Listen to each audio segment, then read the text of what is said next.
Welcome into another exciting edition of the Stingray Show, everybody. This is Stephen Ray, and I hope everybody's doing well today on this Tuesday. Now, we're going to talk today with Heath Hinton, my friend who is a big Southern Miss Golden Eagle reporter. Plus, we're also going to talk with you guys as well. If you would like to go on ahead and join the show, please send me a DM, and I can send you the link. We can pop you guys up, and you can ask us our questions and talk with us, and it's going to be a great show today. So sit back, relax, and enjoy as we have an exciting show for you today only on the Stingray Show.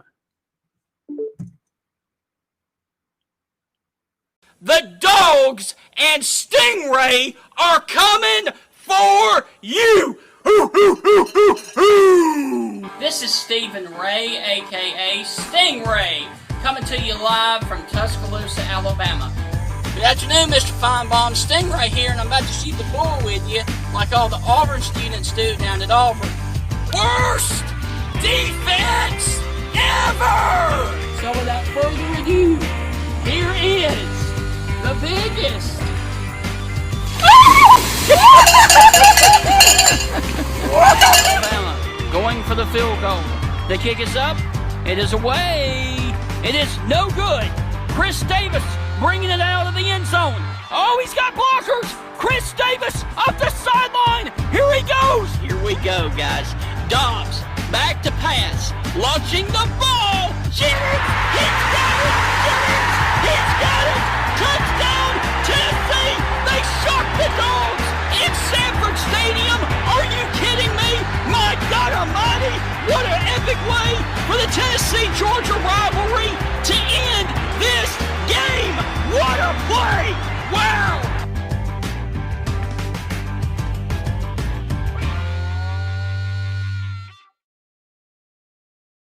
Welcome into another exciting edition of the Stingray Show, everybody. I am your host, Stephen Ray, and let me go on ahead and bring up my other co-host, Heath Hopkins, and it is going to be a great show on tap today. We're going to talk a little Arkansas football, plus we're also going to talk about what's going on down in Hattiesburg, down at Southern Miss. So let me go on ahead and bring in Heath Hopkins, and Heath, how's it going, my friend? Stephen, it's wonderful. It's Tuesday, right? Yes, it's Tuesday of another week, and college football is upon us, and it's so exciting. And by the way, for anybody out there who are Big Ten people, the Big Ten season does kick off this Saturday with a lot of good games. And actually, I believe there is a Big Ten game on Friday night as well. So more football coming, and then I think we are probably about 2 or 3 weeks away from the Pac-12 starting up as well. And I got to be honest with you,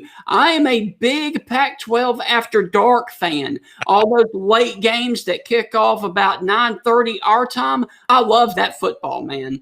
No, I'm a little bit of a whack guy. I always love catching that Hawaii game. Yes. Now, those are fun, too. Yeah, usually when I'm on the road, traveling, coming back from the football game that I've watched that day, sometimes I'm getting back at 2 or 3 in the morning, and it's, midway through the first quarter on the island. So I always enjoy watching Hawaii play. I was talking to someone yesterday, Stephen. They were in Hawaii not too long ago, and they said it was 2 o'clock in the afternoon and Monday Night Football was coming on. I was like, no one gets any work done on the island.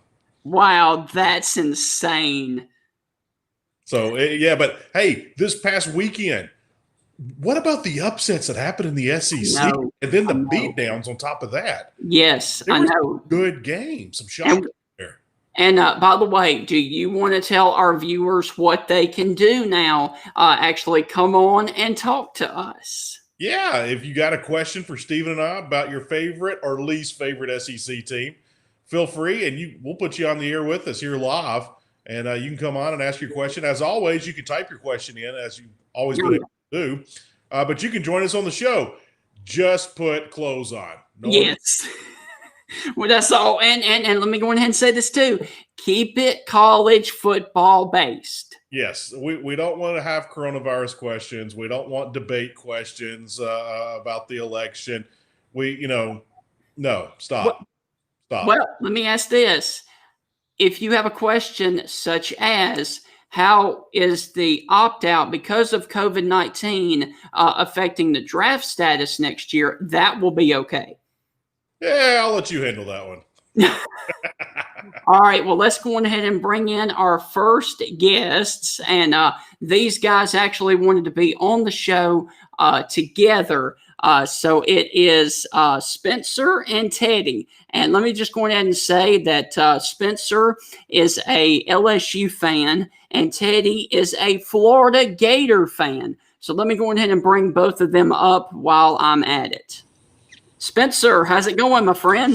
Stingray. Good. How are you? You look great, man. Good. Thank you. Teddy, how's it going, bud? I'm doing good, Stingray. Sitting outside while my wife's doing some shopping, so I'm going to talk some football for a few minutes.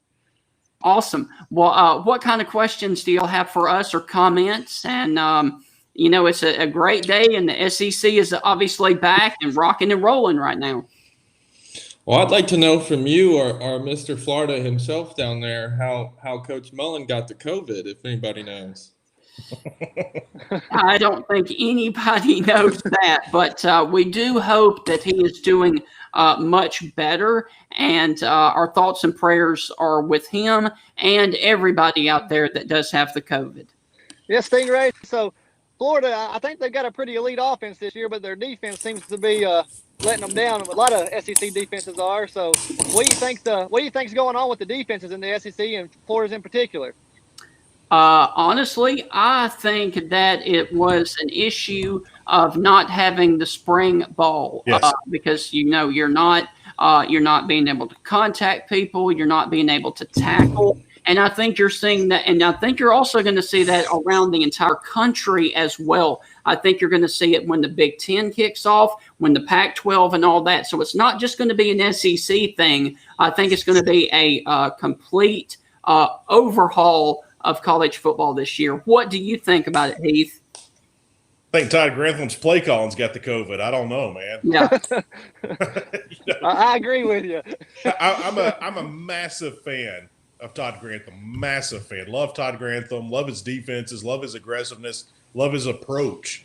I love everything that Todd Grantham does. And I think Todd Grantham's going to be a head coach here the next couple of years. I really do. Yeah. I think this year, Stingray hit it best. What's hurting most of these defenses, you didn't have spring ball. You weren't doing a lot of contact drills before the season started because you're trying to keep everybody healthy. You're not trying to get everyone banged up. And I think we are seeing so many.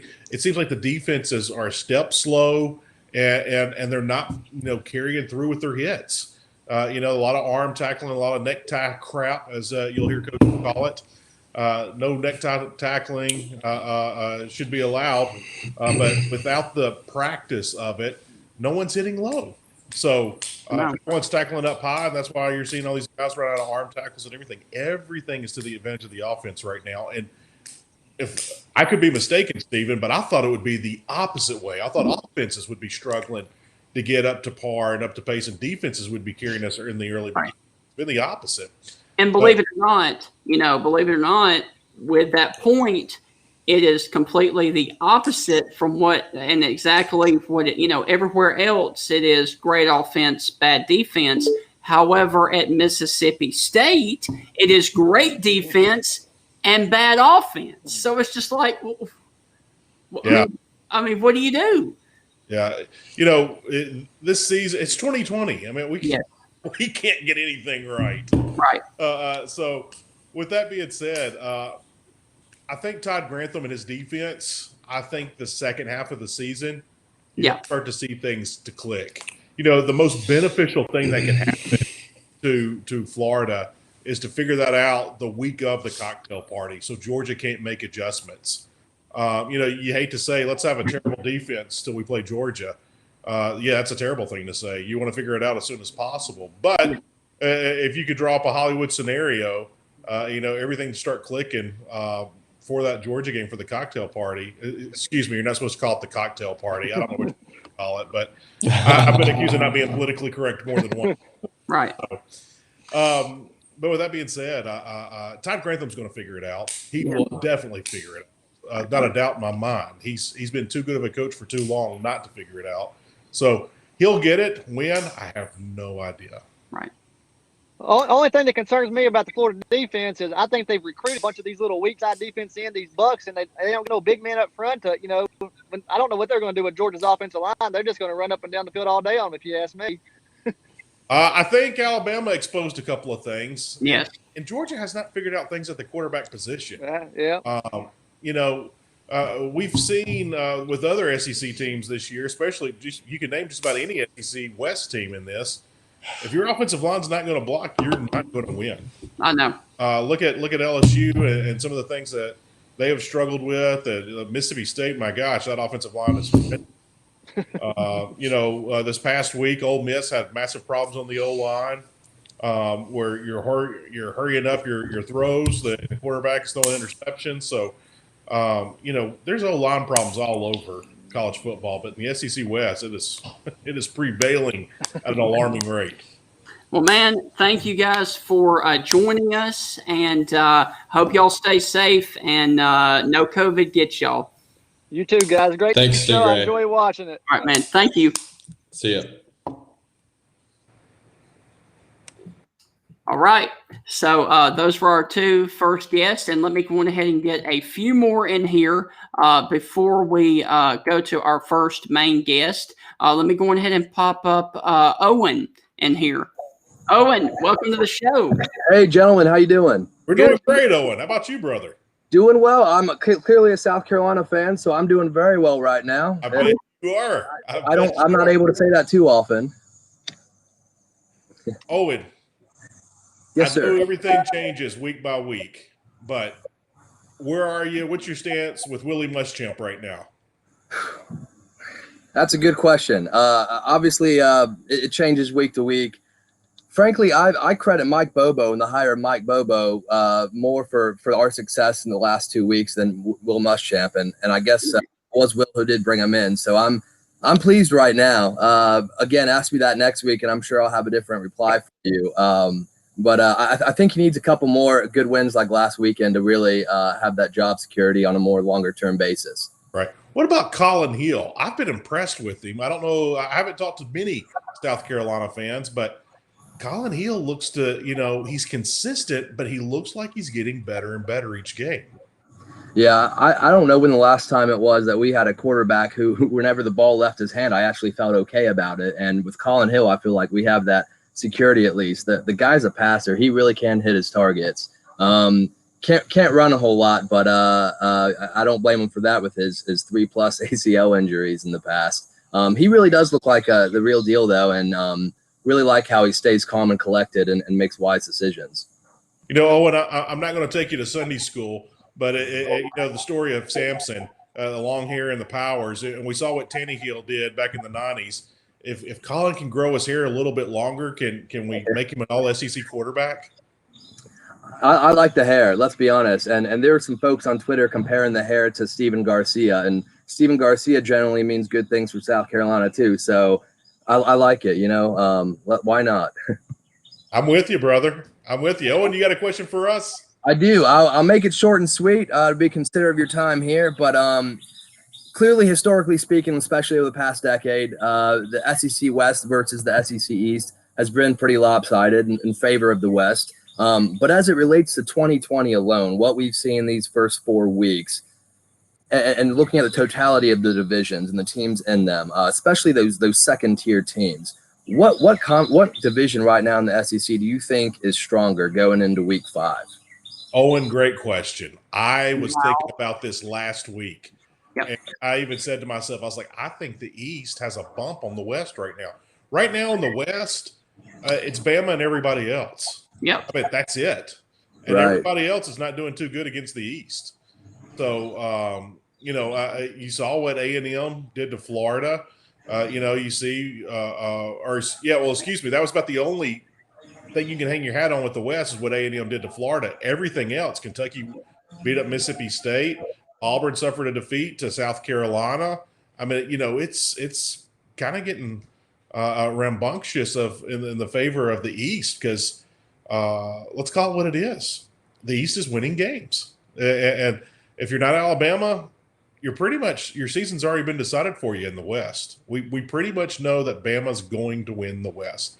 I don't think that shocks anybody in the SEC West this year. And if you're saying that you thought you had a chance, you're fooling yourself.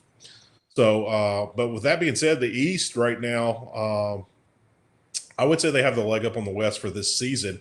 Now it's 2020. Anything can happen. I mean, we're only a fourth into the games already. Yes. So, yeah, anything can still happen.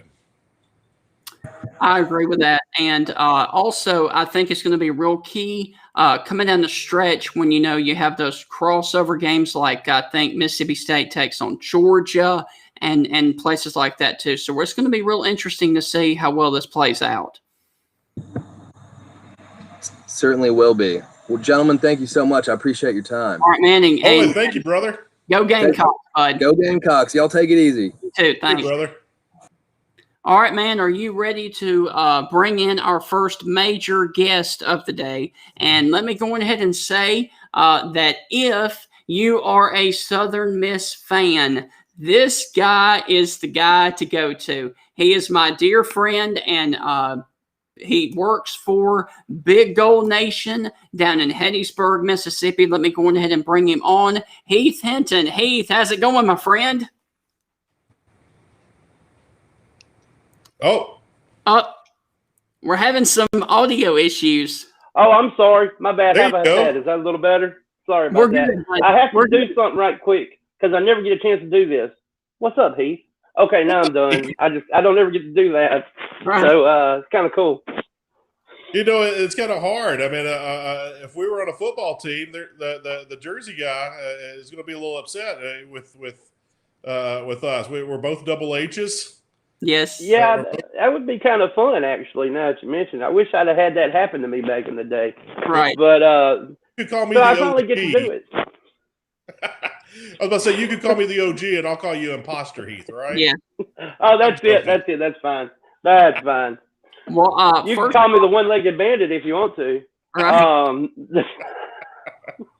Well, first off, man, how are you? How are things down in Hattiesburg? And how is the team right now? Because they were dealing with some COVID issues earlier last week.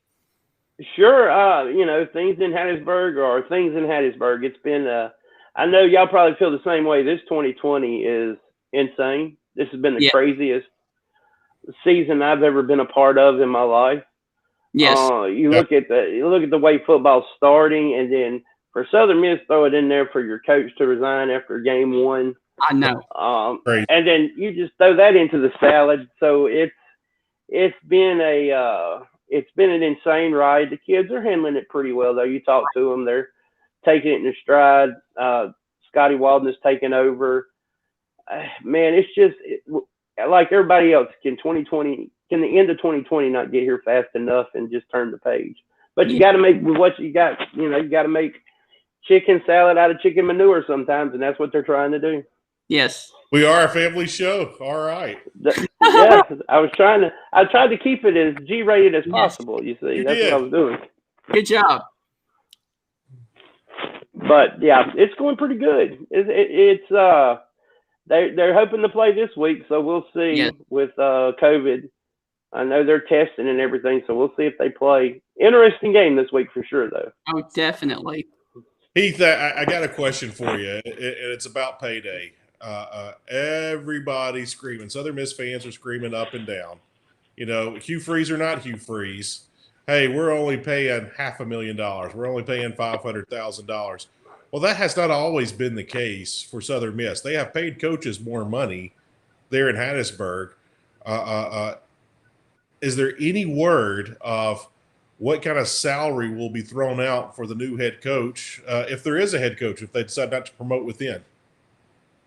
Well, I can tell you this much. I spoke to Jeremy McClain about 2 to 3 weeks ago, who's the AD at Southern Miss. And I asked him, I said, Jeremy, you do realize that in today's it's going to cost, in today's game, it's going to cost more than what you were paying Hobson at $500,000 to get a new coach in. And he told me, he said, guys, I know what the going rate for a coach is today, and I'm very confident we can meet that. So take it for what you will. He knows what the going rate is. He knows what it's going to take to get a good coach in here, and he said that he feels they can meet it. So good. I think they're doing some stuff behind the scenes. I think that they're not going to be able to pay $2-3 million a coach, but I think they'll do some things to get better. I think they'll do some things to get the cost up. Well, if Hugh Freeze if he turns it down, who do you think would be 2, 3, and 4 on their list? I think you'd have to look at somebody in the AAC that's a coordinator. Right. Maybe from a lower tier Big 12 school that's a coordinator. Yes. I think somebody that's interesting to look at is Will Hall, the OC from Tulane. Maybe the Kevin Johns, an OC from Memphis. Somebody like that can really come in young with a lot of enthusiasm. Look, when you're talking group of 5 schools, the first thing when you're talking to them, you never hear anybody talk about, well, how about that group of 5 defense? That's not what you hear when people are talking about group of 5 schools. You hear about offenses. So what you're going to want now is you want an offensive guy to come in that can be exciting and score points. That's what puts people in the seat. And that's what group of 5 schools have to have is money. Defense doesn't put people in the stands, but offenses do. Right. And you want to sell tickets, so you got to go that route. Heath, do you think that there's an added pressure to Southern Miss and the administration of the keeping up with the Joneses hire? Jackson State's got Dion, you got Leach and Starkville, you got Kiffin and Oxford. Do you feel like there's added pressure that they've got to run out and get a big time name, or is it just one of those things that, hey, we're Southern Miss, we're going to concentrate on what we do best, we're going to make this hire for this reason? What are you hearing? I think maybe to some extent there is, but I think Jeremy McClain's the type of guy, he's not a pressure type of guy. I think if the hire is there to be made, he'll do it. But I don't think that's the end all be all of his hiring process. Gotcha. I think that, sure. I mean, think about this. How great would the media be if you've got, Mike Leach, you've got Lane Kiffin, you got Deion Sanders, and let's just say if you were to have Hugh Freeze in the state of Mississippi, ESPN would just park a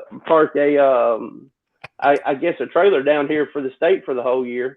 Yeah. I remember when Brett Favre was thinking about playing football again, they literally camped outside of his house in Hattiesburg. So that may be what you have from ESPN if all 4 of those are here. Right. That would be a splash hire, but I don't think that's going to be the main reason Jeremy makes a hire. If that makes sense. I think there's that would be a huge reason, but it's not the main reason.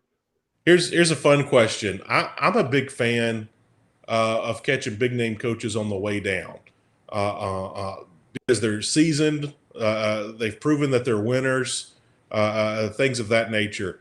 Are there any big names, proven winners, that Southern Miss is thinking about going after in this job? Have you heard any names that would impress people? No, I think they went down that road with an Ellis Johnson type before, and we all see how that went. They're not looking for coaches that are – I think Southern Miss is the type of job you can't have a coach that wants to, especially in college, in football. You can't have a coach who wants to come in and set up, have his resume there for the next 20 years. That's not – you can't do that and be successful. We've seen that happen with Ellis Johnson, who, let's be honest, did the worst coaching job ever in FBS football, ever. Yeah. Coming in. I don't think Southern Miss will ever make that choice again. I think they're burned once. I think the coach that'll come in now is is going to be a younger coach, up and coming coach, or a coach that's at another group of 5 schools that they can lure in. All right, and I've got one final question for you, Heath, because I know you said you got to do radio at 12, and it's 11:55, so I don't want to keep you more than I need to. But Liberty plays Southern Miss. Hugh Freeze is obviously playing his alma mater this weekend. How do you see that game, and are you a little nervous about, Southern Miss stacking up with an undefeated Liberty Flames team?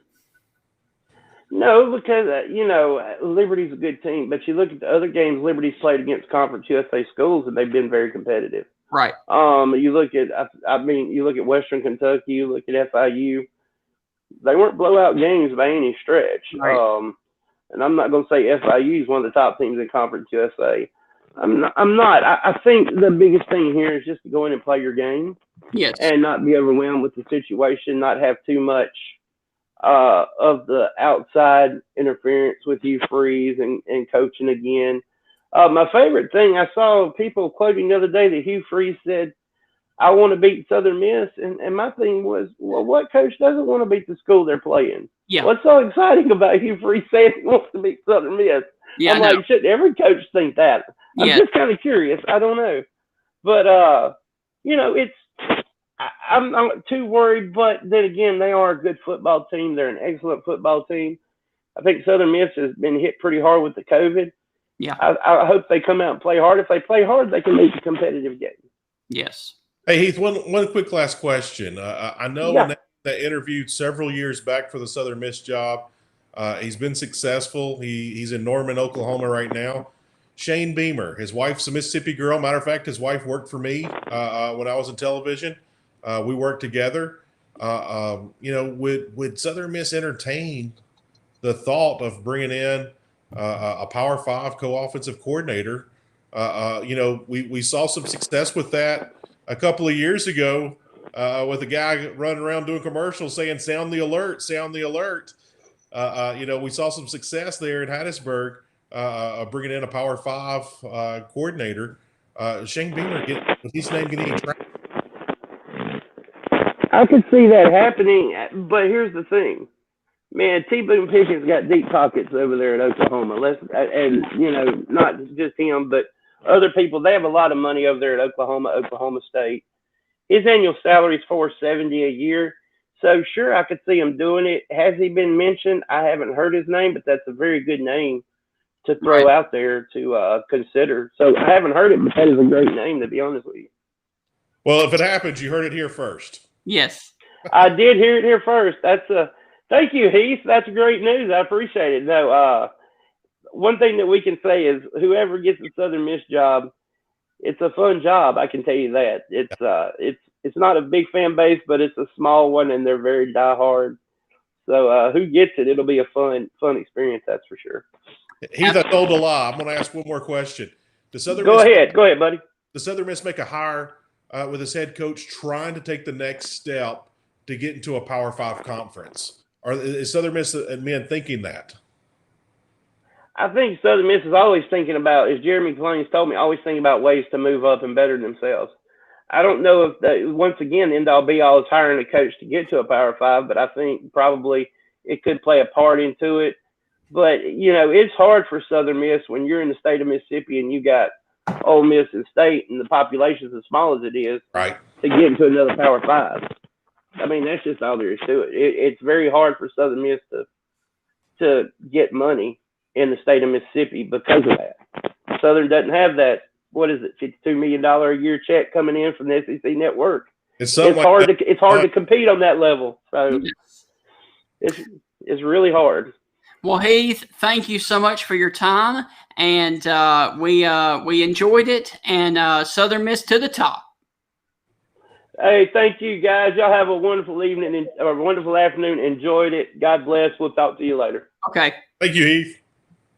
All right, man. That was great. That was awesome. And actually, we have a couple more people that have joined the show. So let me go ahead and pop them up. And one of them is Spencer again. And unfortunately, I answered Teddy's question. But Spencer did not get to ask a question. So here is Spencer once again. Spencer, welcome back. Welcome. It's good to be back. That's how it goes, Heath. We answered the Florida question, but the LSU guy. So I had to text Stingray there for my spot. Dude, I'm sorry, man. I apologize about that. No, I want to throw a couple of things out to both of you, and then I'll let you guys talk. Okay. First of all, Miles Brennan, questionable, I think, is still his status with two true freshmen behind him at LSU. I think the last true freshman that started for LSU was Steve Ensminger in like 1976, I believe. So your thoughts on that? Also, one of them is Max Johnson, the nephew of Mark Richt, son of former NFL quarterback Brad Johnson. Also, quick note, just wondering if you guys caught Arch Manning's game last Thursday night down in New Orleans. I definitely caught that. Oh, go on, Spencer. And then last thing, and then I'll let you run with it. Is it's the year of the coaches in Mississippi. You were talking contracts at Southern Miss. Wondering what you thought about Deion's $300,000 a year with multiple incentives on ticket pay and all kinds of stuff I haven't seen in a contract before. I'll start going backwards with those questions because I don't think I can remember the first couple ones. But I know if you want to look at the crazy stipulation pay, go pull up John Calipari's contract that he had with UMass way back when. And he had a crazy contract where if they sold X amount of season tickets, he got so much, and every sellout, he got like 30% of every ticket sold. And I mean, it was something crazy. And of course, he left UMass to go to the NBA to coach the Nets. And he was very upset in the Nets. And I'll make this short. He was begging to draft Kobe Bryant. And his GM said, this kid's going to be a bust. It's not going to happen. We don't want to bring in a 17, 18-year-old kid, however old Kobe was at the time. And he made them promise that if he was still there, they would draft him. And he could hear his GM screaming and celebrating when the Lakers had the pick in front of him and took Kobe. And he was trying to trade up. I forgot who drafted in front of the Lakers, but they were working on a trade up to draft Kobe. And so John Calipari would still be in the NBA with that. But going back to your statement, I think Deion's contract is going to look a lot like John Calipari's at UMass. There's going to be all these crazy incentives in there. And going to the Southern Miss thing, I would like to see Southern Miss. This is a terrible example. I know I'm not serious when I say this. What if Tommy Tuberville wins that Senate seat? Well, go hire Tommy Tuberville. Hey, we got a senator as our head coach. I mean, something crazy like that. Get a big name on the way down. I'm not saying go out and hire Bobby Bowden. I know Bobby just left the hospital. I'm not saying go out and get Lou Holtz. But I'm not saying go get Les Miles. But I'm saying get a big name that's had a lot of success and bring them in. A media darling of sorts there in Hattiesburg. I really think. I think it's easy to win in Hattiesburg. I really do. There's so much talent. You're so close to so many great places with your talent. You got Southern Louisiana. You got the whole Gulf area. You got the Panhandle of Florida. There's so many great areas to recruit at Southern Miss. You're within 5 hours of a lot of great recruiting bases. So I'm kind of stuck in the air with what Southern Miss should do, and I'm not going to think or say what Southern Miss should do. I think they'll make the right decision because they got a long time to think about it all season long. As far as freshman quarterbacks there at LSU, yeah, that's gonna be tough, dude. Yeah, was Herb Tyler not a starter as a freshman? I can't remember. I know it's been forever ago. We said starting freshman quarterbacks. I thought Herb Tyler might have been, but I could be way off base on that. I'll say this: Miles Brennan, I think, was having a really good year, and I don't think he was getting enough credit from LSU fans, from the media, from anybody. I think he is a really good quarterback, and just because his name's not Joe Burrow, I don't think a lot of people are giving him the time of day. I think Miles Brennan is the future. I think Miles Brennan needs to get healed. I have not heard an update on that injury. Is it going to be long term? Usually, a lower leg injury is a big deal. Have you heard how long he's going to be out? Yeah. All I've heard is questionable, and the talk in South Louisiana is probably Max Johnson over TJ Finley, maybe a combo of both somehow. But the true freshman, you never know what you could get. But Johnson comes from a great football family out of Watkinsville, Georgia. Man, I LSU this year, not to beat up on LSU, they're still the reigning national champs, no matter what anyone says, and they should hold their head very high about that. This is clearly a massive rebuild year, and definitely missing the spring like everybody else missed the spring. It's really hurting a really young team. And now you add injury to insult, and now it's going to be a painful year in Baton Rouge. If Miles Brennan is out 3 or 4 weeks, yeah, it's going to get ugly. Yeah, I think so too. Yeah, they say it's eerily similar. Oh, go on, Spencer. It's eerily similar to Auburn's year after Cam Newton, isn't it? Definitely. I think it might be like 2 years after Cam when it got really bad. Yep. Yeah, I agree with that. Yeah, I think that's very safe to say. I just hope LSU is patient enough with Ed Orgeron. Someone asked me yesterday, stopped me and asked me, is Ed Orgeron the new Gene Chizik? And I was like, wow, I don't think so. Gene Chizik's a good football coach. Is he a great head coach? No, but he's a great coach. Same thing with Ed Orgeron. I think Ed Orgeron is a good head coach. I do. I think he learned a lot of his lessons there at Ole Miss and went out to USC and was hugely successful. And just because of the way he talked, they wouldn't give him the job. That's shame on USC. But I think Eddie O will turn it around. I got you. Well, Spencer, thank you for your question, and I hope you have a great rest. And one more side note for you, Stingray. Looking ahead a few weeks, November 14th, the 3rd round of the Masters. It's going to be a great TV day for CBS. You roll right from 2 o'clock from Augusta straight to LSU, Alabama, 5 p.m. prime time for that's November insane. 14th. If only we had a better game to look forward to, but that's what you got TV-wise. Keep your hopes up. Thanks, man. That's right, man. Thank you. All right, man. Let me go ahead and bring in one more guest, and we will answer his question after we get to John Nabors. But I do want to bring this guy in because we've been waiting. Really, they've been waiting a long time. Hey, how are you doing? You talking to me? Yeah. Hey, Stingray, how are you doing? I'm doing good, bud. How about you? Doing good. I'm at Lulu's in Gulf Shores. I was about to ask eating you with that. Yeah, that's friend of awesome. mine. I was about to ask. It's beautiful weather. I bet you do. I looked at it. I was like, man, that looks like Lulu's. Right. What's your question? Yeah. What's your question, Yeah, man? it's not real busy. I wanted to ask you what you think about Alabama's chances of going for the national championship this year. I always am interested in Alabama. I graduated from Alabama in '78. And of course, I grew up across the street from Coach Bryant when he was coaching. And so I'm always really interested in how Alabama's faring. And I believe Nick Saban got over the COVID pretty quickly. But tell me your thoughts on Alabama and the national champion this year, Stephen.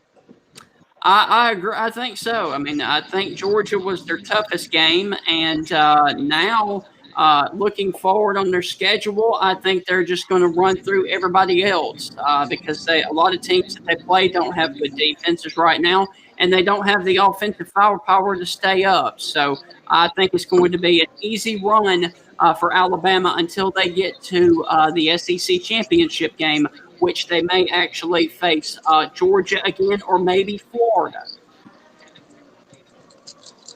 Yeah, that's what I was curious about. I know the schedule will probably be no problem for them, but yes, are they going to make it through the games at the end of the year? Is what I'm wondering. Yes, I think so. I think they can beat anybody.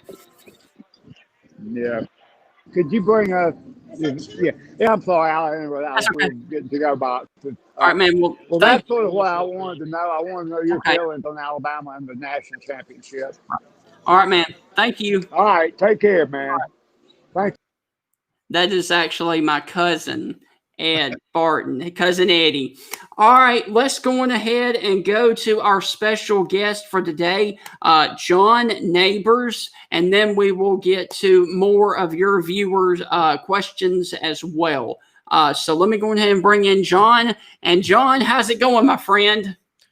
It's actually going really well. It's amazing how much better everything is when you're covering a team that's actually winning games. So it's good to be here. Absolutely. And like I want to apologize. I told you that we were going to bring you on at 12, but we're running behind today. So I do apologize for that. It's all good. No problem. Well, man, how exciting is it to be an Arkansas Razorback fan right now? And especially without the missed spike at the end of the Auburn game, you guys could literally be sitting there with only one loss. I am officially calling Arkansas 3-1. I don't care what anybody says. Yes. They are 3-1. They Yes. have wins against the two Mississippi schools in Auburn, and I'm leaving it at that. But it's amazing. I mean, it really is, because even most optimistic people here in the state of Arkansas for the Razorbacks never would have dreamed in a million years they'd be winning 3 games this season, or at least this early in the season. And so for them to like be winning and to be playing well, and I think probably the biggest thing too is the fact that, you know, with Mississippi State and Ole Miss especially, those two offenses in the previous week had put up major numbers. I mean, Mississippi State put up over 630 yards of passing against LSU. Arkansas plays them, shuts them down. Ole Miss goes up against Bama offensively, scores 40-plus points, puts up offensive video game numbers against Bama, goes up against Arkansas, and Arkansas causes them to have 7 turnovers, 6 interceptions, and all that. So it's just amazing to see you not only playing well and getting wins, but also going up against teams that have it going really well offensively and being able to shut them down. With my question to you, Johnny, is what is it that Arkansas has, even in the bad years of Arkansas and Ole Miss is good? Arkansas almost, not always, but almost always beats Ole Miss. What's the story there? What's the mojo? You know, I actually talked about that on my show just the other day leading up to the Ole Miss game. And there's just something about it where, you know, Ole Miss won in 2017 or 2018 and 2019. And that was because Chad Morris, you know, they lost to everybody. But besides that, though, 2017 Arkansas won, 2016, 2015, 2014. And you're talking about during the years where Ole Miss was as good as anybody in the league. I mean, if it wasn't for the Hunter Henry heave in 2015, Ole Miss would have won the SEC West that year. So there's just something, I don't know really how to explain it. I think that it's just a coincidence more than anything, because I don't think that there's any like special relationship or any special game about it. Both teams don't like each other, and I think both programs don't really like each other. But I think overall it's just because the teams are very even. Like, let's be honest, as far as programs go, the recruiting classes go, they've been pretty even over the past 10 years or so.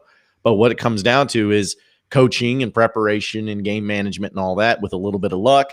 And I think that is what happened here in this game on Saturday, is that Lane Kiffin's a good coach. I'm not taking anything away from him, but I think Sam Pittman and this staff just out-coached, out-prepared, and out-schemed Lane Kiffin to where he was lost and his offense was lost. And when Ole Miss's offense is lost, they're going to lose the game.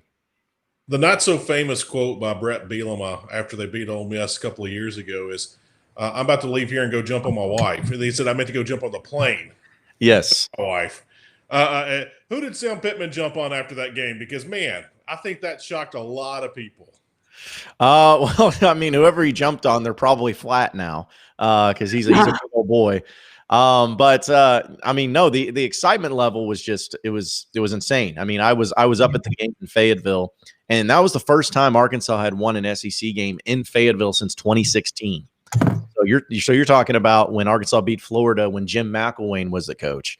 I mean, way back when. So it had been a long time since they won it in their home stadium, and for them to win that way and to have the pick six towards the end by Grant Morgan to cap everything off, you know, it was just an electric feeling where, you know, the Mississippi State game, I'm not saying some people saw it as a fluke because Razorback fans are going to take wins no matter how they have, but there was still kind of like that element of maybe that was just a kind of a everything coming together at once. But when you win both of those games, and honestly, you should be 3-1 if it wasn't for the Auburn game. Yeah. People are really starting to believe that this isn't just a team that's getting lucky or teams are overlooking them. This is a team that's actually good, well-coached, well-prepared, and completely and totally relevant in this conference.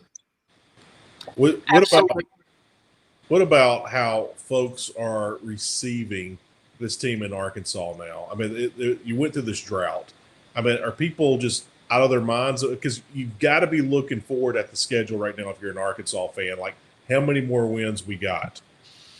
Man, yeah, it's like they're embracing this team because they're winning. I mean, it doesn't matter how you're doing it. If you're winning, you're going to be embraced. But and I've said this before, and I don't know if people will really understand it because it's kind of hard to explain for people that's maybe not outside the state of Arkansas. But this team fits Arkansas. Sam Pittman fits Arkansas. Like blue collar, just not flashy, not anything that's like, gonna be featured in Hollywood. Like, there's nothing to that.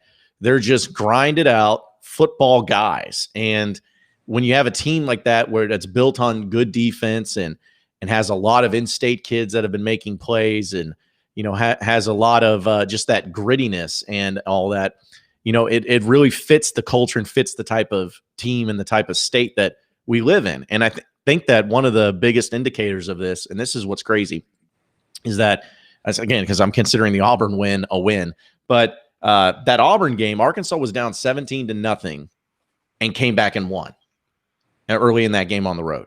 The Ole Miss game, Arkansas had a pretty sizable lead. Ole Miss fired back, but Arkansas finished the job. Yeah. And those are the two things that Arkansas struggled with more than anything over the past few seasons, is in those two types of games. One, if they get down early, they're giving up. And two, if they get a big lead, they end up choking it away. So in those two instances, they didn't have to worry about that. That wasn't an issue. And it's because that this team is much more mentally tough. This team doesn't let adversity hit them and get them down. They continue to fight, and that's what has been missing from this program for quite some time. Wow. What bowl game are you preparing for? I mean, you've got to start thinking now that, hey, we're going bowling. It doesn't look like it's going to be Nashville or Memphis. It looks like you might be heading to a beach in Florida. Yeah, I saw that. It was on ESPN. I want to say it was maybe Mark Schlabach, I think maybe, but one of those guys had picked Arkansas in the Outback Bowl versus Michigan. And I'm like, that would be perfect, because not only do you get to go to Florida, but also to play Michigan, which I don't know if y'all remember, Michigan canceled the game against Arkansas a few years ago. They were supposed to have a home and home, and Michigan canceled it on Arkansas and bailed on it. So it'd kind of be a nice little, getting to play Michigan once again. But yeah, when I start seeing these bowl projections, I'm like, I still got to like pinch myself to think, I'm like, what reality am I living in when this Arkansas football team, no one was predicting them to win a game for the most part. And now they're saying, oh yeah, Outback Bowl is probably where you're going to end up. I mean, it's just, it's awesome. And it's just great to be relevant again and be talked about again in a positive way, instead of always ending up on SportsCenter's Not Top 10. John, go on, Stephen. Okay.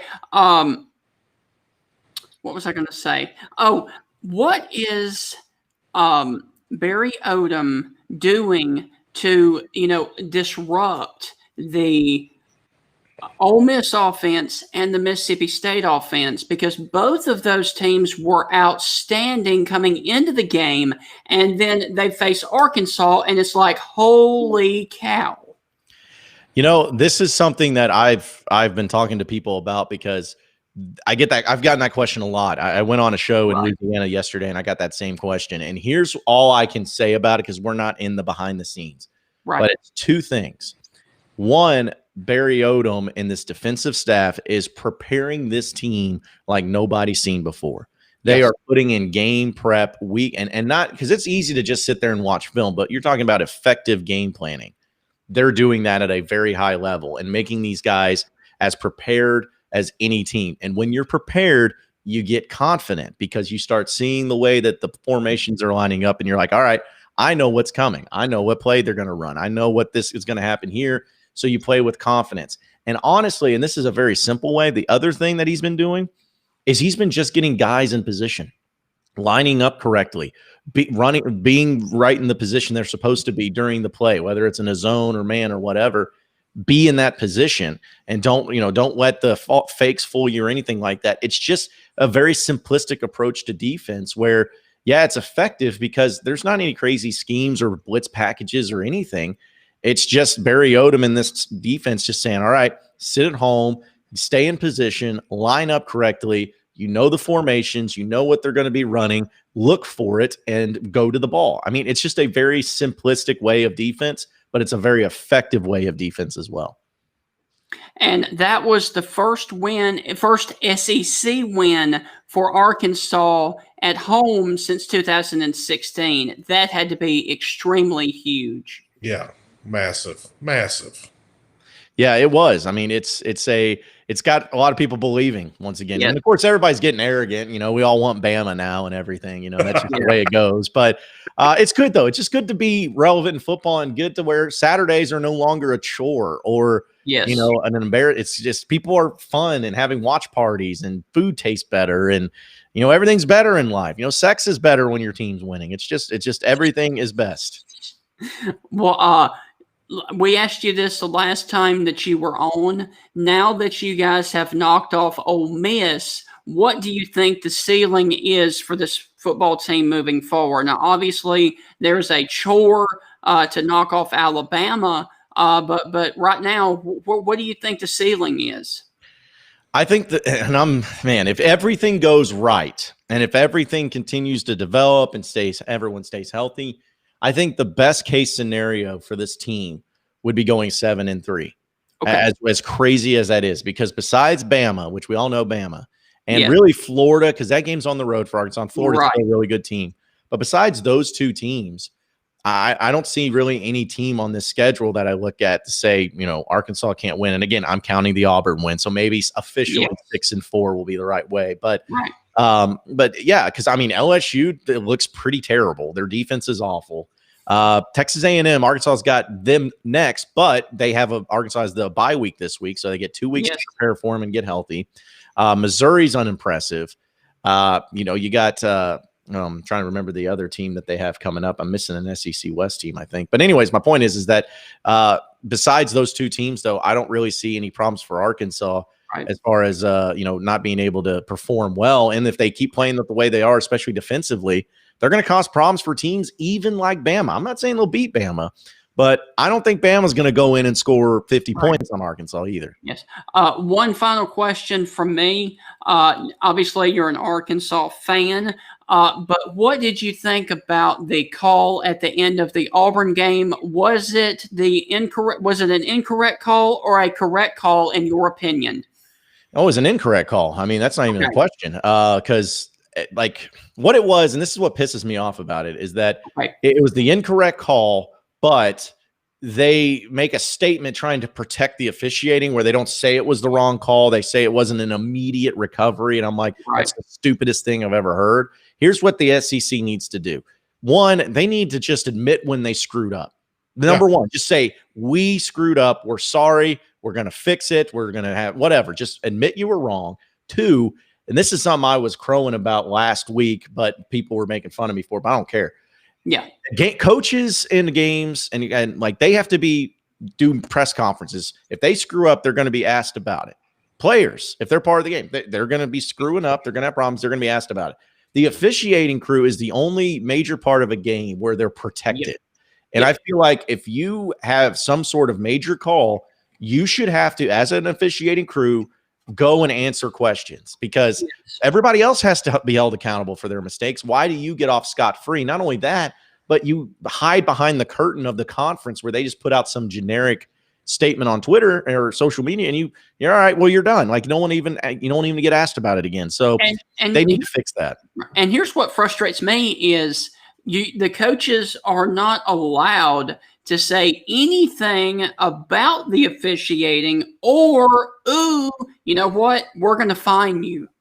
Yeah, it seems like they're just completely protected, and that needs to stop because, again, everybody else has to answer and be held accountable. Why can't the officiating crew? I'm not saying, let fans go in there and start yelling at them, but members of the media or whoever, just ask them the questions. And so that way they can give a response of why they called it or why they did it or why they screwed up. And I think that the transparency would go a long way with fans and teams if they just like, hey, tell us when you screwed up. Let us know when you screwed up, but also let us hear from you when you did screw up and why you called it that way. Or maybe we're wrong.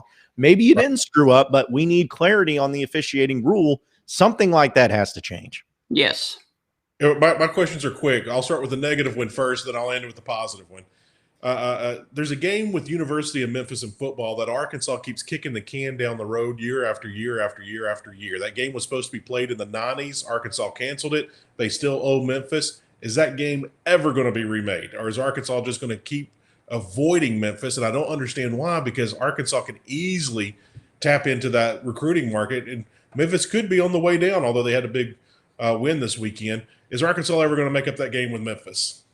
I mean, as at this point, no. And I know scheduling always gets brought up. And I remember when they used to play Memphis, honestly, they're more concerned about playing Memphis in basketball. Arkansas and Memphis basketball used to be amazing.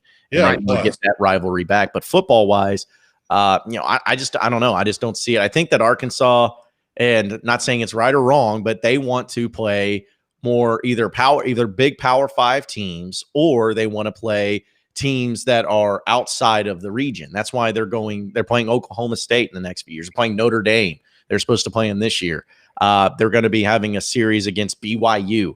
That's awesome. I mean, yeah. So like you get to go to Provo out there. So I'm not saying it's a never deal, because maybe one day that they'll finally schedule it up. But as far as just looking at the way Arkansas has been scheduling football games, I just don't see that happening anytime soon. And here's my positive question. When did you know on Saturday that Arkansas was going to win that game? What play happened early in the game? Like, we're going to do this today.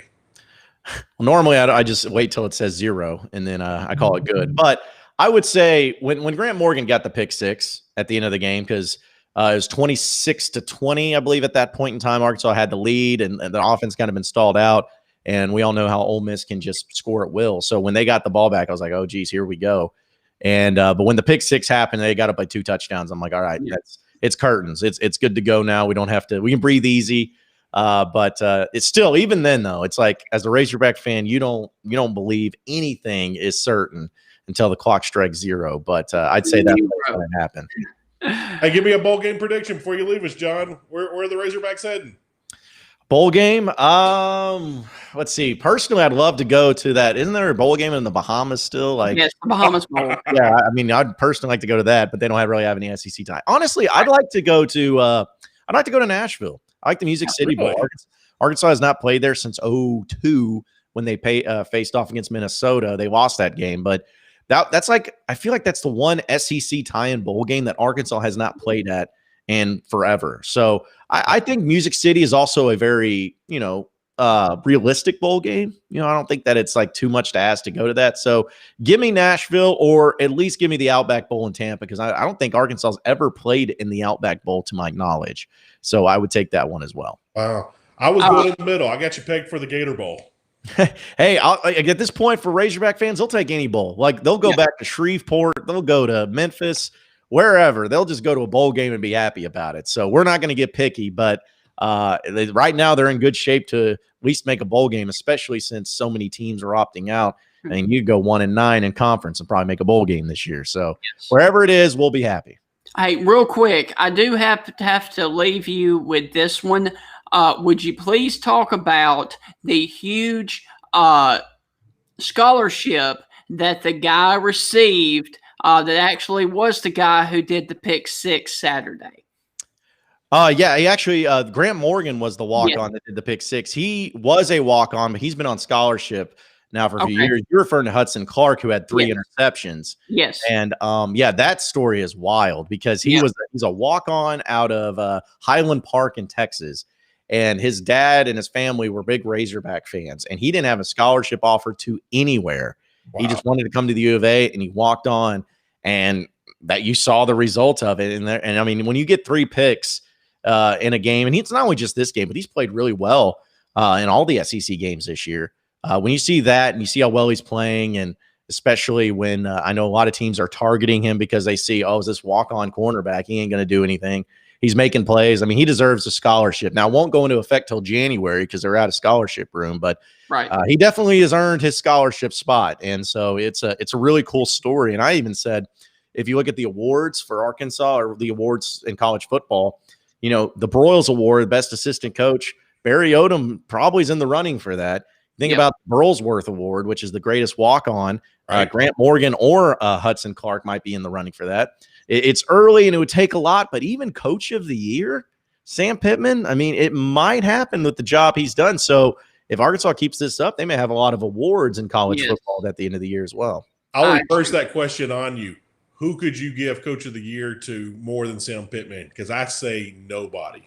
At this point, I don't know anybody. Like, I mean, it's just like, I know that, it depends on who ends up doing really well and who gets the college football playoff and, who goes undefeated. Like, I know that gets a lot of credit, but I'm just hoping people will look at it and say, if Arkansas goes 5-5 or 6-4 or whatever, that they'll say this is a team that was completely and totally irrelevant in Power 5 football for 2 seasons. And this guy comes in and turns around the program instantly. I hope people will keep that into consideration. But yeah, I can't think of anybody right now through 4 weeks that's worthy of that Coach of the Year award besides Sam Pittman. I just can't figure it out. Totally agree. Well, thank you so much for your time. And I know that you're going to in the process of getting ready for your show. So we will let you go to it. Thank you for being on the show, and hopefully we can have you on in the future. Absolutely, guys. Appreciate it and enjoyed it. Yes, sir. Always a pleasure, Joe. Yes, sir. And hey, real quick, woo pig. Woo pig. Hogs by 90. Remember it. All right. All right. So we have one final guest to get to. And real quick, for those of you who are just now watching, if you would like to be a part of the Stingray Show, we are inviting viewers to come on the show and ask us your questions. This is going to be AKA like a Fine Bomb show, except with video, correct?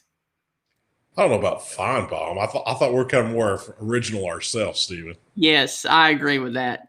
But yeah, if you would like to be a part of the show, email, direct message us your questions on Facebook or Twitter to my account, and we will send you the link to pop up. All right, so let's go on ahead and bring in this guy, and this guy is our friend, and unfortunately, we were not able to get him in on the first part of the show, and he's been here ever since 11 o'clock waiting to get on. Ladies and gentlemen, John Packer. What's going on, my friend? Hey, man, not much. How are you doing? We doing all right, Johnny Packer? How's you got that terrible Lakers Lakers shirt on, I see. Yeah, sporting King James, man. Another championship. Right. So, man, what'd you think about the Bulldogs this past weekend? Man, they got a lot of issues in Starkville. Whew, lots of issues. I don't know. It's just it's tough. This whole situation. I wanted to hit on this with about Colin Hill, man. Like, yeah, I heard leading that he was kicked off the team. Then I've heard he's suspended. No one seems to know what's going on. Do y'all have any idea what's going on here? Well, I'm going by what Steve Robertson said. The people that said Colin was kicked off the team, go ask them what happened, because they're clearly a liar. They made it up. They just made it up. They don't have a source. They just made it up. Yeah. If you look at the history of Colin Hill on Twitter, Colin's an emotional guy. He puts his feelings out there, good and bad, all the time. He always has. Yep. So if he got kicked off the team, I'm sure that would have been on Twitter in the next couple of minutes with a rant of his own. So with that being said, no, I think that there's many issues. Colin's done a lot of great things for Mississippi State. He's done a lot of good things for himself. He's done a lot of good things for the state of Mississippi. Yep. But Colin gets in his own way sometimes, and I'm not going to beat him up because he's still learning like we all are, and he's going to figure things out. Colin has an extremely bright future in front of him. He's going to be in the NFL next year, but he has to learn that no one's bigger than the program, and no one's bigger than the system. And so, the Nick Saban quote that has been overplayed: trust the process. Trust the process. If you don't trust the process, you're out. You have to come in. You have to trust the process. And I think Colin questioned the process. Yeah, and that got him on the bench. So, he has to redo his thinking and think team-minded instead of my draft status-minded. Because I don't know how many guys are in that locker room for Mississippi State, but they're all not concerned about Colin's draft status. They're concerned about the win column. And that's the most important thing. And I will say this too. You know, you and I had talked about this back last week, Heath, that you felt like that Joe Moorhead was kind of a soft coach a little bit. Well, let me tell you something. Mike Leach is no softy. I mean, he is, you're going to do it or your rear end is on the bench. So there may be a little bit of a tension between coach and player there. Yeah. You know, I'm stealing this from beautiful Steve Roberts as well. People want to judge Leach in this team, and Leach hadn't even had a recruiting class. You want to judge him by the meal, and he didn't get to go buy any of the groceries.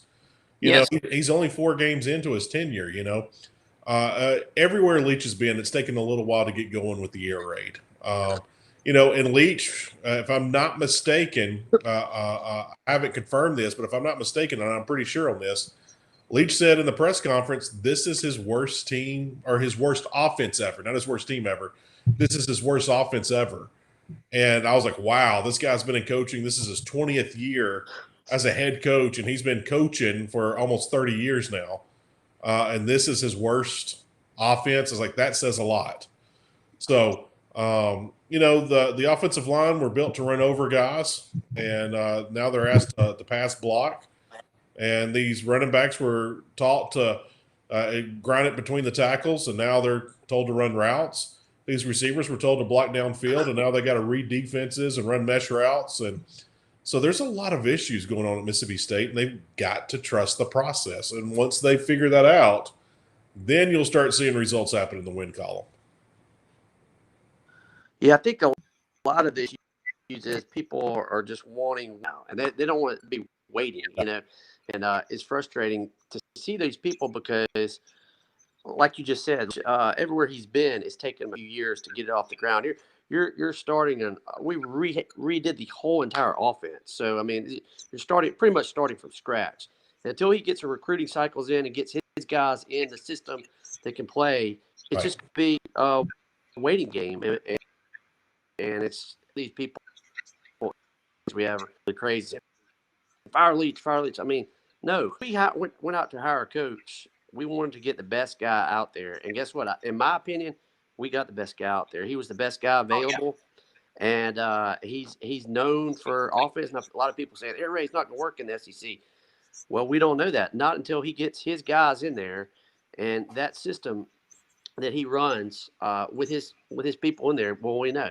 And will it take next year or the next? Who knows? But people have to be patient with him and let him get his guys in there. And this is kind of a learning year right now. Here's an interesting fact I wanted to bring up that a lot of people don't think about right now. A lot of people are griping about State, and I was there last year with Moorhead because I felt like we didn't come up to our potential. But this year I'm totally not, because I feel like we are striving to get where we need to be, and I feel like we got the right leader to do it. But my point is, a lot of people are complaining, well, State didn't make a bowl game this year. You got to realize that we have not played no SEC teams are playing non-conference schedules. If you want to go back and look at the years, you know, we had this string of going to bowl games every single year since 2010. There are a lot of years in between there. Take away those non-conference wins, we wouldn't have been in the bowl game. So people just need to realize that it's coming. I mean, it's a work in progress, and everyone wants a quick, easy fix, and that's not the case here. And just get behind Coach Leach and know that just trust him. He's getting paid a lot of money. And matter of fact, someone told me this. Listen, how amazing is this? Mike Leach makes, so his contract is $5 million. That is $20,000 a day, $100,000 a week that guy's making. So he's getting paid to the big bucks. So I have my confidence in him that he's going to get turned around, and people just need to be patient. Awesome. Don't forget to take out those taxes. Do what now? Don't forget to take out those taxes. Yes. Yeah, exactly. But, well, thank you so much for being on and being patient with us, because you know, we told you to come on at like 11:20, and here it is 12:40, and I got to listen to the whole show, so it's been good. Right. Had some Thank great you. guests on there. Y'all doing a great job. I really enjoy it. So Thank you. Good. Thank you, appreciate John y'all's Clark. friendship, too. All right. Appreciate y'all's friendship. Yeah. All right, man. Thank you. Take care. Okay. Okay. See you, man. All right. Take care. Bye. You too. All right, man. Well, that was exciting. Okay, so we're through with the guests, and so are you ready to do our part of the show and discuss real quickly what we thought about this past weekend? Absolutely. Let's do it, brother. Well, first off, what did you think about the? Did you watch any of the games last Friday night after we got off the show? Because we had A little bit. it was SMU Tulane, and then we also had BYU and Houston. Watched highlights just a little bit. Watched highlights. I was not terribly impressed by anything that happened on Friday night. Right. Saturday I was impressed with almost everything that happened one way or the other. Friday, not much. Well, SMU actually survived Tulane. Tulane had an opportunity to kick a field goal and missed it, and then SMU actually did kick the field goal to go ahead and win down there in overtime. So that was a squeaky good game. Now, the BYU Houston game got out of hand in the second half, so that one was not a good game. But this one right here was a really good game, and Southern Methodist went on to win 37-34. Actually, Southern Methodist had a chance to win it at the end of regulation, as you can see coming up here in just a minute, and they missed it off the field goal off to the right. But then they got an interception in overtime, and they ultimately won that football game. And I tell you what, SMU is a pretty good little team there. Yeah, they are. I actually picked, for some reason, I just thought Tulane might be up for it. Yes. And they were. They were up for it. I can't remember the spread on that game, and I didn't even look at it. I heard it. But I remember sitting there thinking, I was like, I'm going to give Tulane some credit here. And so if you took Tulane in the points, you won. But, Tulane is a program. I've never understood why Tulane can't get that program going. Right. There's so much talent in Louisiana, especially South Louisiana. And there's so much talent in the city of New Orleans. Yep. So I've never understood why Tulane could not get that program going. Could you imagine if Tulane continued to stay in the SEC and they were getting that absurd TV money check every year? Yep. I don't think LSU did anything that they did last year. Right. I think Tulane and LSU would look a lot like the Egg Bowl rivalry with Ole Miss and State. They would be splitting recruits and be going head to head at each other. Tulane used to play their home games in the Superdome. Yes. Could you imagine a sold out Superdome and the Green Wave and what could have been? Call Doc Brown and get in the DeLorean and go back in time with Marty McFly and change that. But Tulane it's a program that has always struggled in a mighty way. Yeah. And they've got all kinds of things there to them to succeed, and they don't take advantage of those resources. I never understand Tulane. Well, let's go on ahead and go over to another game. And we're actually, I think what we're going to have to do is do some of this on our Friday show as well, because we're getting close to going way over our time limit. But also, I want to save some of these for the Friday show as well. But I want to go ahead and get this one out of the way, if that's okay with you. Okay. We really have not shown this football team much this year because they really haven't had that much competition yet. But I figured since it was, we hadn't talked about them in a few weeks, I'll go ahead and show a few highlights, but this one was absolutely embarrassing. It was Clemson and Georgia Tech, and it was at Bobby Dodd Stadium in downtown Atlanta. And I'm telling you, Clemson mopped the floor with Georgia Tech after that play right there. That put Georgia Tech on the board. They actually struck first, but then after that, it was all she wrote from Trevor Lawrence and Dabo as they go on ahead and won 73-7 over Georgia Tech. The Clemson Tigers were literally rolling on Saturday, and Trevor Lawrence had 404 yards of passing, and he did not even play at all in the second half. Yikes! I mean, Georgia Tech is, yes, they're rebuilding it with Jeff Collins, but man, they ran into a buzz saw with Travis Etienne, Trevor Lawrence, and Clemson there. Man, that got ugly. Yes. When I heard the score 7-7, I was like, really? Yeah. Where we had the game, and I found it was early, and I thought, Georgia Tech, they might have won, because I didn't see anything. I was like, Georgia Tech might have got a pick six or right. a play or, a scoop and score, something silly, but when I kept getting score updates on that game, I was just like, I was like, you feel sorry for Juice Collins down there, the head coach at Georgia. Right.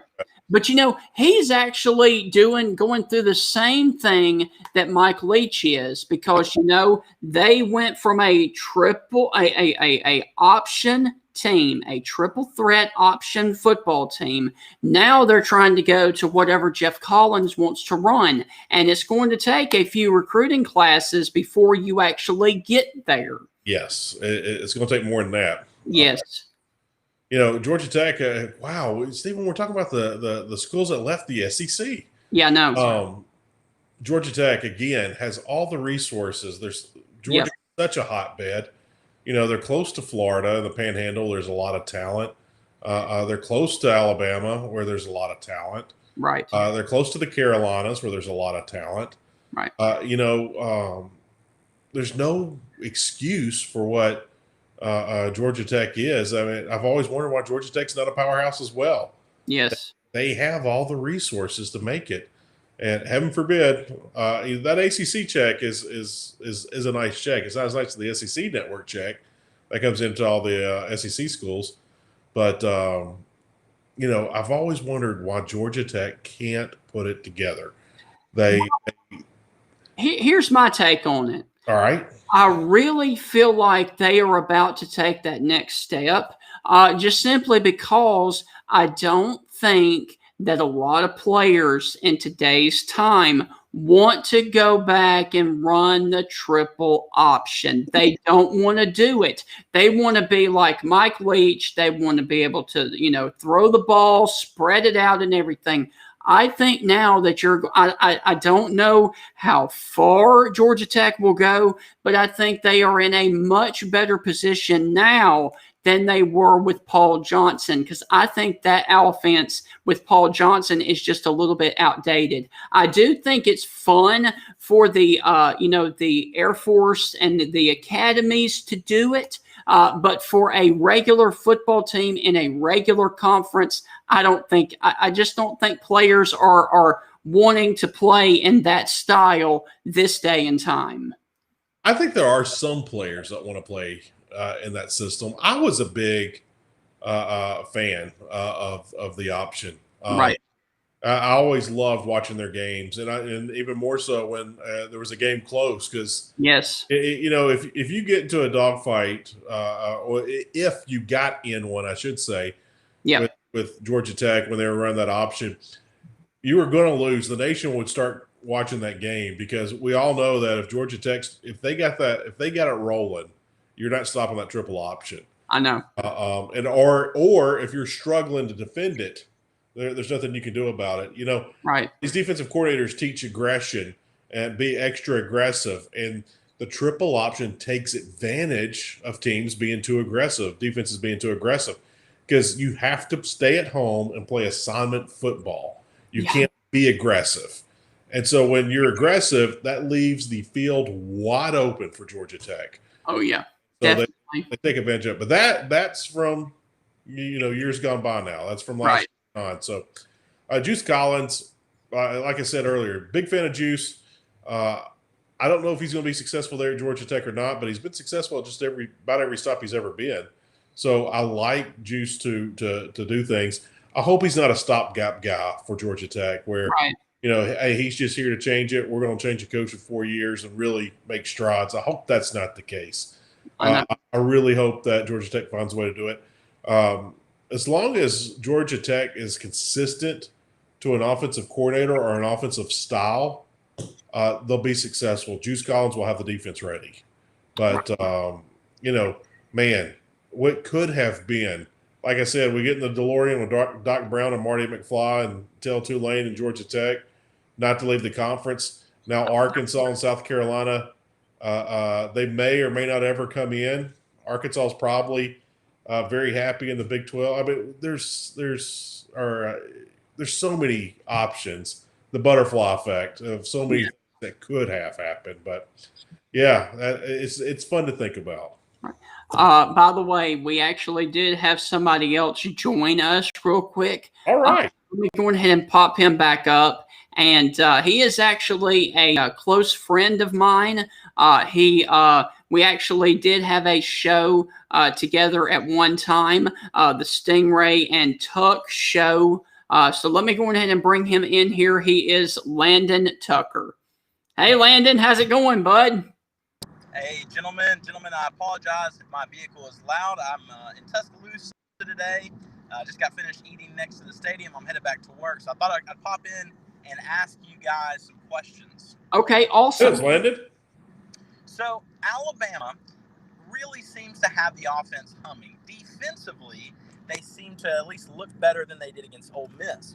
Yeah. Now, the reason I bring this up and what I ask is last year, LSU's defense was not elite. They had some good players get drafted, but in terms of a national championship team, I wouldn't consider their defense to be an elite, historic team. Would you guys say, with the offense humming at Alabama like it is, and with the defense at least stepping it up to what did they give up? Oh, we lost him just for a second. Hopefully he'll pop back up. But let's go ahead and talk about Alabama's defense, man. That was they looked better against Georgia, but they've still got some major issues. And I tell you what, bud, they left receivers wide open. And I tell you, I'd be nervous if I was an Alabama fan on the defensive side of the ball. And now I'm not talking about the SEC. Because I don't think anybody in the SEC is going to be able to stop them. But when we get to the 14 playoff, teams like Ohio State, teams like Clemson, they may be able to put some stress on that Alabama defense. Oh, excuse me, Stephen. Oh, wow. It was a late night for me, brother. Yeah. And an early morning. Let's go back to a couple of weeks ago when Alabama was playing Ole Miss. I really think Bama spent most of that week preparing for Georgia and not preparing for Ole Miss. I have no factual proof of that. I have not heard of a story that even suggests that. It's just a wild guess and a shot in the dark. And it was a very poor showing for the Bama defense against Ole Miss. But, you look at the Georgia game, it was a poor showing first half. Second half, Bama put it on them. And Georgia is still struggling at quarterback. You got a former walk-on at Stetson Bennett, who I'm a massive fan of, and I think will be the Broyles Award winner this year. You got JT Daniels trying to get healthy. There's a lot of things going on at Georgia right now, trying to figure that out. But, Stephen, we've mentioned it in the show, but nobody is talking about this with Alabama. And what did we talk about in the show? We talked about how that people miss the spring. These teams miss the spring. All defenses in the SEC are suffering. And so that's what we're seeing from everybody, especially SEC West teams. Yes. We're seeing it nationwide. Defenses are struggling. Offenses are ahead right now. But people don't want to give Bama that out. I don't understand why. Bama defense is just as human as all the others. They're struggling right now. Yep. Will they get better? Yes. Will they figure out toward the middle or the end of the season? Yeah. Look at LSU's defense last year. LSU's defense was terrible. Yes. Then about midway through the season, they started becoming respectable. And then like the last 3 or 4 games of the year, including the playoffs and the SEC championship, they became a really good defense, a great defense. But they were absolutely terrible the first 8 games of the season. Yes. So, same thing with this Bama team. I think this defense is bad right now. I don't think they will stay bad. I don't think they'll stay good. I think they will turn into great. I just think that they need some time to get up to par, get things going, and go from there. And again, everybody is struggling on defense right now, especially SEC West teams. Absolutely. And it looks like, Georgia and or Mississippi State could have arguably the best, or you could even throw Arkansas in there as one of the better SEC defenses right now. Now, yes, Alabama went off on Georgia, but during the first half of that football game on Saturday, it was pretty neck and neck, and Georgia was making some good plays, and they were getting pressure on Mac Jones as well. Yeah, they were. Georgia's defense, they took a little bit of a step back. But again, I think Bama had been preparing for 2 weeks against that Georgia offense. Right. Same thing. The Bama offense had been preparing 2 weeks for that Georgia defense. There's some things that you can explain. There's some things that you can't. But everyone wants an answer, and sometimes there's not one. Right. I think Alabama is struggling on defense right now. And just like I think that defense is going to get better, I think that Bama offense is going to get better as well. And that's when it gets scary. And that's when we're going to see the true power of Alabama. If that Bama offense is running at a C level right now, imagine what happens when they get to an A. I know. Because they're not really running the ball that well either right now, too. It's still a work in progress. Yeah, but, man, can they spin it. They're flinging it all over the field, and, man, those Bama receivers are so impressive. Devontae Smith, Waddle. Waddle. Jeez, man. And special teams is good, too. Yes. Hey, in 2020, so far, Alabama's finally got a field goal kicker. Can you believe that? I'm going to laugh even more if the defense gets better and the offense gets better and the kicking goes away. I don't expect that. Right. But it would be in typical Bama fashion of kickers. I heard a crazy. Why? I've never understood why. Why can't Bama have a kicker? Why? I have a crazy stat for you, and then we'll end the show. Do you know how many days it has been since Alabama won a national championship? Oh, boy. No. 1,015. Wow, that's a lot. That comes from the ESPN statisticians. So if they're wrong, it's on ESPN. But I just had to throw that out there. As much dominance as Alabama's had, that's how long it's been since they've actually won a championship. I don't think I can top you, but I'm going to share a crazy stat with you as well. Okay. The combined record of the teams that LSU has played, 0-8 if you take away their win against LSU. That's a little scary. Yep. The teams that are beating LSU, that's the only team they've beaten. I mean, wow. What's going on the Bayou, man? I know. All right. Well, we hope you guys have enjoyed the show for today. When we come back on Friday, we're going to talk about South Carolina and Auburn, Kentucky versus Tennessee, and some other games like that, because we've kind of gone a little bit too long and people's attention span is not that great nowadays. So we're going to get in there. Plus, we're also going to talk about some other big matchups that happened this past weekend that'll probably take us about 20 to 25 minutes. And then we will preview the Big Ten season openers. We will talk about big games this weekend in the SEC. And we will also have our special guest on, Jeffrey the Greek, again, to talk about the Big Ten coming up this week. But I do have an announcement that I was able to confirm during the show. We have, and this will excite you, Heath, we have a former Mississippi State player coming on the show a week from Friday. Oh, who would it be? Jay Hughes. All right, Jammin' Jay Hughes. All right. Yes. So Jay Hughes will be officially on our show a week from Friday. That is the day before Alabama takes on Mississippi State. That is the day before. That is the Friday, the day before Halloween. I hear you. I see Tony getting in a comment here at the very end. Okay. Tony, you've never been more wrong in your life, Tony. You're a clown. Stop it. Yeah. Stop.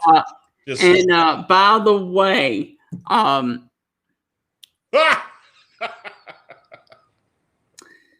so, and by the way, I don't know if Richard Lockhart is still with us here, but his question is, do you think Tennessee is still really bad, or are they just not there yet? We will dive into that for you guys on the Friday edition of the Stingray Show. So what we will do is we will sign off here. We have a lot more to get to on Friday. So hopefully we will see you guys on Friday, and hopefully we'll keep our fingers crossed that we will have another guest other than Jeffrey the Greek on Friday. All right, Steven, have a good Tuesday, brother. You too, buddy. And as always, God bless. The Dogs and Stingray are coming for you. This is Stephen Ray, a.k.a. Stingray, coming to you live from Tuscaloosa, Alabama. Good afternoon, Mr. Feinbaum. Stingray here, and I'm about to shoot the bull with you like all the Auburn students do down at Auburn.